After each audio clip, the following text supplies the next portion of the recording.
Napoleon कौन था? ठीक है, नेपोलियन एक महान सम्राट था जिसका जन्म कब हुआ था? 15 अगस्त 1769 ईस्वी में। इसको याद करने का एक अच्छा ट्रिक है, तरीका है कि 1869 में गांधी जी का जन्म हुआ था और उससे 100 वर्ष पहले यानी कि 1769 में किसका जन्म हुआ है? नेपोलियन का। तो गांधी जी का याद करो और साथ साथ नेपोलियन का भी जन्म क्या हो जाएगा? याद हो जाएगा। तो पूछ लेगा, देखो कितना अच्छा है, जिस दिन हम लोग का देश आजाद हुआ था 15 अगस्त को, उसी दिन इसका जन्म हुआ है कि नहीं?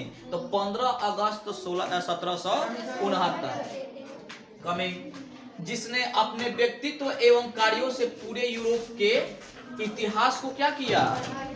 प्रभावित किया। ठीक है, यानी कि अपनी व्यक्तित्व से, यानी अपनी मेहनत से, लगन से, अब मात्र कितने वर्ष की उम्र में? 24 वर्ष की उम्र में इतना वो काबिल हो गया कि सेनापति बन गया फ्रांस का।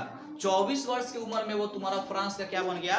सेनापति। सोच लो, 24 वर्ष की उम्र में आजकल लोग पबजी खेल रहे हैं, ठीक है, और वैलेंटाइन डे मना रहे हैं, लेकिन ये 24 वर्ष के उम्र में ये तुम्हारा क्या बन गया? फ्रांस का सेनापति बन गया।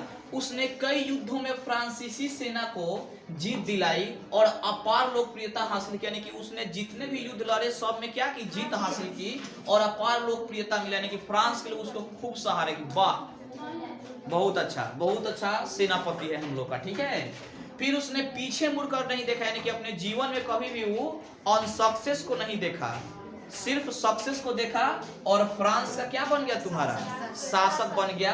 नेपोलियन का जन्म कोर्सिका यानी कि फ्रांस के अर्जेसियो में 15 अगस्त 1769 में हुआ था। ठीक है, नेपोलियन 1804 में फ्रांस का सम्राट बना। कब बना? 1804 में। इसीलिए 1804 में इसने नेपोलियन संहिता लाया, लिखवाया ना 1804 में। देखो आगे समझ में, नेपोलियन ने अपनी पत्नी जोजेफाइन, कितना भयंकर नाम है, नामे से बेचारा तलाक दे दिया होगा। ठीक है, तो तलाक देकर ऑस्ट्रेलिया की राजकुमारी मोरिया लुइसा से विवाह कर लिया। ऑस्ट्रेलिया की राजकुमारी थी, दो फायदा हो गया ना उसको, एगो तो अपने है ही राजा और दूसरा एक और राजकुमारी से शादी कर लिया, तो डबल फायदा। अगर कहीं से युद्ध होगा तो ऑस्ट्रिया भी आ जाएगा साथ में। ठीक है, उसके बाद देखो, नेपोलियन के पतन का मुख्य कारण 1812 में रूस पर आक्रमण करना था। रूस पर क्या किया? आक्रमण किया, जिसके कारण उसका पतन हो गया। तो कब आक्रमण किया था? नेपोलियन ने इंग्लैंड को बनियों का देश कहा था। ठीक है, बनियों का देश, चूंकि इंग्लैंड जो था शुरू से ही बिजनेस करने में बहुत तेज था। ठीक है, इसीलिए इसको क्या कह दिया था? ये बनियों का देश।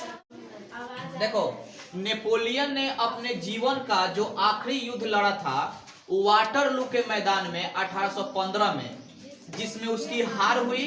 इस युद्ध में अंग्रेजी सेना का नेतृत्व कौन कर रहा था? तो वेलेस्ली ने किया था, यानी कि इसका सबसे अंतिम युद्ध था। उस जो फील्ड था, उस फील्ड का नाम था वाटरलू, और उसी में युद्ध हुआ। अब कब हुआ? 1815 में, और उसमें तुम्हारी नेपोलियन की क्या हुई? हार हुई। और इस जो इसके खिलाफ जो लड़ रहा था उसमें अंग्रेजी सेना का नेतृत्व कौन कर रहा था?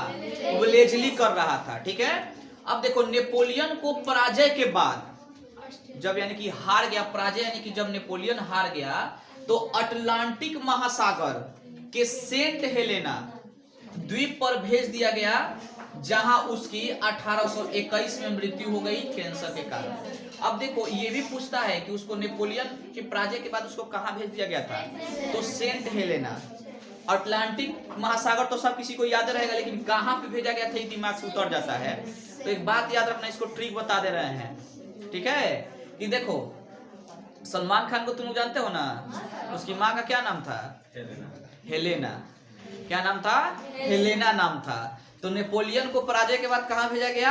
हेलेना के पास भेजा गया, सेंट हेलेना के पास भेजा गया। तो तुम लोग इसको कभी भूलोगे नहीं, क्योंकि एक नेपोलियन महान शासक था इतिहास का। ठीक है, तो जानना जरूरी है कि कहां पे उसको भेजा गया था। और 1821 में उसकी मृत्यु हो गई। कैसे हो गई?